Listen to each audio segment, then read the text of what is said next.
آپ کو پتہ ہے والدین، جب میں نے بچوں سے پوچھا کہ آپ کے ساتھ زیادتی ہوئی ہے تو والدین نے کیوں نہیں بتایا؟ انہوں نے کہا کہ والدین نے کہنا ہے تمہاری وجہ سے ہوئی ہے۔ جس کے ساتھ زیادتی ہوئی ہے، جب آپ اسے کہتے ہیں تمہاری وجہ سے ہوئی ہے تو آپ تحفظ اس کو دے رہے ہیں جس نے زیادتی کی ہے۔ مثلا لوگ معدے کے مسئلے کو معدے کا مسئلہ سمجھتے رہتے ہیں، لیکن معدے کے بہت سارے مسائل کا تعلق ڈپریشن کے ساتھ۔ اب تو حالات یہ ہیں، گھر میں ایک بے روزگار بھائی ہو تو اس کو رکھنے کو تیار نہیں ہے کہ یہ ناکارہ ہے۔ بھئی آپ کو کیسے پتا کہ وہ چاہتا ہو اور پھر بھی نہ کر پاتا ہو؟ ڈپریشن، انزائٹی، اسٹریس، یہ جتنی بھی ورڈز ہیں اس کو ابھی تک ہماری سوسائٹی میں سمجھا نہیں گیا۔ تو سر ایز اے پرسن ہمیں اپنی ایٹیٹیوڈ کے اندر، اپنی پرسنالٹی کے اندر کیا وہ چیزیں ایڈاپٹ کرنی چاہیے کہ اگر ہمارا کوئی دوست ہے، کوئی فیملی ممبر ہے، اگر وہ ان ڈپریشن سے گزر رہا ہے، اسٹریس ہے اسے، تو ہمیں اسے کس طرح سمجھنا چاہیے بیسیکلی؟ اصل میں نا معاشرہ اس وقت یعنی اوورآل بڑا انسینسٹیو ہے ٹورڈز ادرس، اپنی طرف اوور سینسٹیو ہے۔ اسی طرح سیلفشنس ایک حد سے زیادہ بڑھ گئی ہے، یعنی ورک پلیس پہ بھی کوئی کسی کو نہیں پوچھ رہا اگر وہ نہیں آ رہا، اگر وہ چپ کر کے بیٹھتا ہے اور چلا جاتا ہے اس کو بھی نہیں پوچھ رہے، اگر کسی کو ہنستے نہیں دیکھا تو اس سے بھی نہیں پوچھ رہے کہ خیریت ہے کہ نہیں ہے۔ ابھی سب سے پہلی تو ان چیزوں کی اویئرنیس کی ضرورت ہے، وہ نالج سے آتا ہے۔ جب شعور ہی نہیں ہوگا تو آپ اس نظر سے دیکھیں گے ہی نہیں۔ مثلا لوگ معدے کے مسئلے کو معدے کا مسئلہ سمجھتے رہتے ہیں، لیکن معدے کے بہت سارے مسائل کا تعلق ڈپریشن کے ساتھ۔ ڈپریشن کو ٹھیک کیے بغیر آپ معدہ ٹھیک ہی نہیں کر پائیں گے، یعنی پراپر فزیکل بیماریاں سٹریس سے لگ جاتی ہیں، اس کی ایک الگ تفصیل ہے۔ لیکن میں آپ کو ان شارٹ بتاؤں کہ ہم کیسے مدد کر سکتے ہیں۔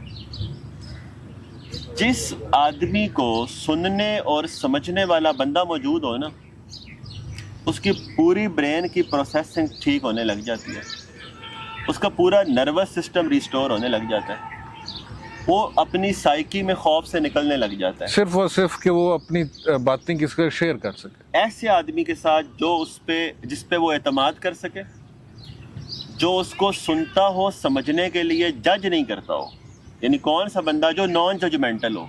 مثلا آپ سے غلطی ہوئی ہے اور اگر آپ مجھے بتائیں اور میں آپ سے نفرت کروں تو میں ججمنٹل انسان ہوں۔ آپ سے غلطی ہوئی ہے اور آپ کو مجھے بتانے سے ڈر لگ رہا ہے، مطلب میں نان ججمنٹل ہوں۔ آپ سے غلطی ہوئی ہے اور آپ کو یہ ڈر ہے کہ باپ کو نہ پتہ چل جائے، مطلب باپ ججمنٹل انسان ہے، نان ججمنٹل نہیں ہے۔ جب تک آپ ایک کمپیشنیٹ انسان نہیں ہے، کمپیشنیٹ کا مطلب کیا ہوتا ہے؟ اس کے برے رویے کو جاننے کے باوجود اس کی صحیح وجہ سمجھنے کی کوشش کرے اور اسے برا نہیں سمجھے۔ جس آدمی کو آپ یوں سننے کے لیے اویلیبل ہیں کہ اس کی غلطیوں کے ساتھ اسے قبول کرتے ہیں، اس کے گناہ کو جاننے کے بعد اس گناہگار سے نفرت نہیں کرتے، اسے پھر بھی قبول کرتے ہیں، اسے اون کرتے ہیں اس کے مسئلوں کے ساتھ، یہ آدمی ہیل ہونے لگ جائے گا۔ لیکن ہم تانے مارتے ہیں، ہم طنز کرتے ہیں، ہم باتیں سناتے ہیں، ہم جملے کستے ہیں، ہم بلٹل کرتے ہیں، ہم چھوٹا فیل کراتے ہیں، ہم موازنے کرتے ہیں، ہم یہ سمجھتے ہی نہیں ہیں کہ اگر وہ کوئی کام نہیں کر پا رہا تو کیوں نہیں کر پا رہا۔ اب تو حالات یہ ہیں، گھر میں ایک بے روزگار بھائی ہو تو اس کو رکھنے کو تیار نہیں ہے کہ یہ ناکارہ ہے۔ بھئی آپ کو کیسے پتا کہ وہ چاہتا ہو اور پھر بھی نہ کر پاتا ہو؟ بیکاز ڈپریشن نے کوئی اعلان تو نہیں کرنا میں ڈپریشن ہوں، جسے ہوتا ہے اسے بھی کوئی نہیں پتا ہوتا۔ سم ٹائم لوگ کہتے ہیں سستی ہے، سستی ہے، سستی ختم کرو، وہ نہیں کر سکتا، وہ ریئل لائف کو فیس کرے، اسے پین ہوتا ہے، وہ باہر نکلے وہ ڈسٹرب ہو جاتا ہے، سوشل انگزائٹی ہوتی ہے، پتہ نہیں کیا کیا ہوتا ہے۔ لیکن اس سارے کا حل کیا ہے؟ اویئرنیس پہلا حل ہے۔ دوسرا حل، ہمیں نا سننے والے لوگ چاہیے ایمپتھی کے ساتھ۔ مثلا اگر میں احساس کے ساتھ آپ کو سننا اور سمجھنا شروع کروں نا، آپ کا نروس سسٹم ریسٹور ہونے لگ جائے گا، صرف اس لیے کہ آپ کو ایک سننے والا مل گیا۔ میں آپ کو ایک بات بتاتا ہوں، وکٹر فرینکل ایک بڑے آدمی ہیں، بڑے سائیکیاٹرسٹ ہیں، اس کی ایک کتاب ہے سرچ فار میننگ۔ اس کی بڑی عجیب سی زندگی تھی اور بہت مشکل زندگی ہے، یعنی اس کی کوئی مشکلات پڑے نا رونگٹے کھڑے ہو جاتے ہیں۔ خیر باہر کیا بڑا آدمی تھا، اس کو ایک کال کی ایک خاتون نے اور اس نے کہا کہ میں سوسائڈ کرنا چاہتی ہوں۔ اس نے اسے بڑی وجوہات دی کہ تم سوسائڈ نہ کرو، یہ وجہ ہے جینے کی یہ وجہ ہے، جینے کی یہ وجہ ہے۔ اب ڈپریشن والے کو کہاں وجہ پک کرتا ہے؟ جی بڑا مشکل ہوتا ہے کہ جب آپ دل ہار جائے، امید ہار جائے، تو پھر کوئی چیز موٹیویٹ کرے ایک لمبے عرصے کے لیے. جب ڈپریشن رہتا ہے نا تو پھر وہ والی بات رہتی نہیں ہے.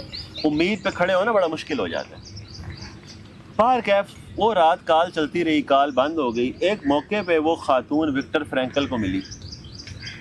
وکٹر فرینکل کو دیکھ کے بڑی خوشی ہوئی کہ سوسائڈ نہیں کی. اس نے پوچھا کہ کس چیز نے تمہیں سوسائڈ کرنے سے روکا، مطلب میں نے تمہیں اتنی ریزن دی تھی، کون سی ریزن نے؟ اس نے کہا کسی نے بھی نہیں. اس نے کہا پھر سوسائڈ کیوں نہیں کی؟ کیونکہ اس رات مجھے سننے والا فرینکل مل گیا تھا. اوکے. اب جن لمحوں میں وہ درد میں ہے، اگر دیکھیں نصیحت نہیں کرنی اس کے ٹائم جب وہ تکلیف میں ہے. پرابلم یہ ہے کہ میں آپ سے کہتا ہوں میں درد کاٹ رہا ہوں، آپ کہتے ہیں کہ درد والی وجہ ہی نہیں ہے. آپ نے میری فیلنگ پہ اعتبار ہی نہیں کیا. آپ نے میری فیلنگ کو سمجھنے کی کوشش کرنے سے پہلے جج کیا ہے مجھے. آپ نے نصیحت کی ہے. میں آپ کو نا ایک بات بتاتا ہوں، جب کوئی تکلیف بتانے لگے نا تو فتوے والی مشین نہیں نکالنی، جج نہیں کرنا، نصیحت نہیں کرنی. اسے بھی پتہ ہے صحیح کیا ہے غلط کیا ہے، پر نہیں ہو رہا اس سے.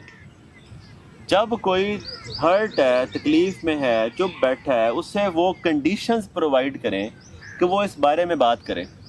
مثلا خوف اس کی نفسیات میں بیٹھ گیا ہے، پر یہ وہ واقعہ کسی کو نہیں سنا سکا. امیر حمزہ آپ نا ان تکلیف دہ بچوں سے پوچھیں کہ ماضی میں کوئی ایسا واقعہ ہوا ہے جو آج تک کسی کو نہ بتایا ہو. آپ کو پتہ چلے گا کہ ان کے ساتھ زیادتی ہوئی، انہوں نے والدین کو نہیں بتایا. پتہ کیوں نہیں بتایا؟ والدین سیف انسان ہی نہیں تھے ان کے لیے. انہیں لگتا تھا کہ والدین ہمیں جج کریں گے. آپ کو پتہ والدین، جب میں نے بچوں سے پوچھا کہ آپ کے ساتھ زیادتی ہوئی ہے تو والدین نے کیوں نہیں بتایا؟ انہوں نے کہا کہ والدین نے کہنا ہے تمہاری وجہ سے ہوئی ہے. جس کے ساتھ زیادتی ہوئی ہے جب آپ اسے کہتے ہیں تمہاری وجہ سے ہوئی ہے تو آپ تحفظ اس کو دے رہے ہیں جس نے زیادتی کی ہے. یعنی جو زیادتی کر رہا ہے اسے تحفظ مل رہا ہے آپ کے والدین سے، اور آپ کو تحفظ نہیں مل رہا اپنے والدین سے.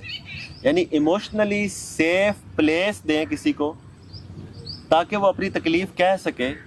اور جب وہ کہہ رہا ہو تو بیچ میں نصیحت نہیں کرنی، مشورے نہیں دینے، فلسفے نہیں جھاڑنے، اسکالر نہیں بننا، انٹیلیکچوئل باتیں نہیں کرنی.